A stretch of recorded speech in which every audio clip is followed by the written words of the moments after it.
साइंसदानों का मानना है कि 4.5 अरब साल पहले मार्स जितना बड़ा थिया नाम का एक प्लेनेट हमारी अर्थ से टकराता है और टकराने के वक्त इस प्लेनेट की स्पीड 14,000 किलोमीटर पर आवर थी। टकराव इतना शदीद था कि थिया प्लेनेट का कुछ हिस्सा तो अर्थ के साथ मर्ज हो गया, जबकि प्लेनेट का बाकी सारा हिस्सा एक बड़ी राख और कई हजार छोटी छोटी राख्स के टुकड़ों में तब्दील हो गया। इन छोटी राख्स में अर्थ के भी कई टुकड़े शामिल थे। अब चूंकि अर्थ का साइज बड़ा था और ग्रेविटी ज्यादा थी, इसलिए ये छोटी बड़ी राख्स अर्थ के गिर्द घूमना शुरू हो जाती है। वक्त गुजरने के साथ साथ कुछ छोटी राख्स अर्थ से टकरा के अर्थ का हिस्सा बन गईं, जबकि बाकी सारी राख्स आहिस्ता आहिस्ता बड़ी राख के साथ मिलती गईं और यूं एक नया सैटेलाइट प्लेनेट वजूद में आया जिसे आज हम मून कहते हैं। इन्फो ग्लोब के साथ जुड़े रहने के लिए चैनल को सब्सक्राइब करें और साथ ही मौजूद बेल आइकन को भी प्रेस कर दें। आपकी मोहब्बतों का बेहद शुक्रिया।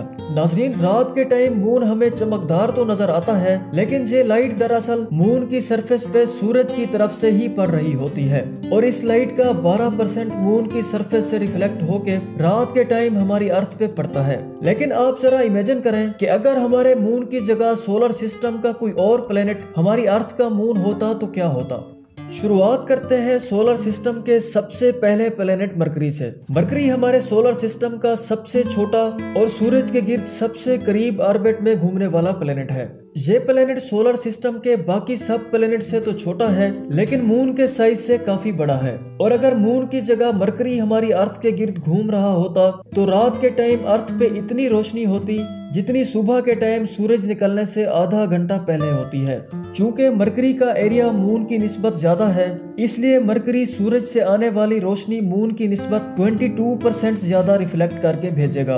और मून से साइज बड़ा होने की वजह से मरकरी की ग्रेविटी भी ज्यादा होती है, तो समुद्रों में पानी की लहरें भी पहले से ज्यादा ऊंची बनेगी। वीनस। अब बात करते हैं अर्थ के सिस्टर प्लेनेट वीनस की।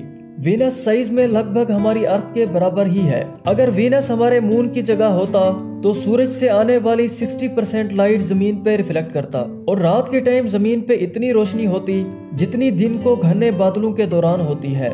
चूंकि वीनस का साइज तकरीबन हमारी अर्थ के बराबर है, इसलिए बजाय इसके कि वीनस मून की तरह हमारी अर्थ के गिर्द चक्कर काटता, बल्कि वीनस और अर्थ दोनों ही एक दूसरे के गिर्द घूमना शुरू हो जाएंगे। और अगर वीनस इतनी ही स्पीड के साथ घूमता जितनी स्पीड अब मून की है, तो बहुत जल्द वीनस और अर्थ एक दूसरे से टकरा जाते।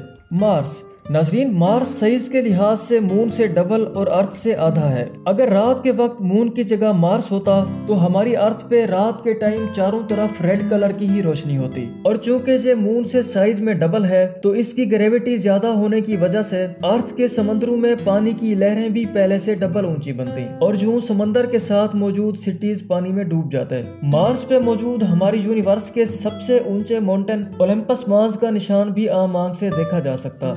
मार्स का साइज इतना है कि ये अपनी ग्रेविटी की वजह से अर्थ की रोटेशन को भी डिस्टर्ब कर सकता है। फिर आहिस्ता आहिस्ता ये दोनों एक ही ऑर्बिट में घूमना स्टार्ट हो जाते, तब इन दोनों का फासला भी कम हो जाता और साइंसदानों का मार्स पे बसने का ख्वाब भी शायद पूरा हो जाता। नाज़रीन, बाकी प्लैनेट्स अगर मून की जगह होते तो क्या होता, ये सब कुछ इस वीडियो के पार्ट 2 में मौजूद है।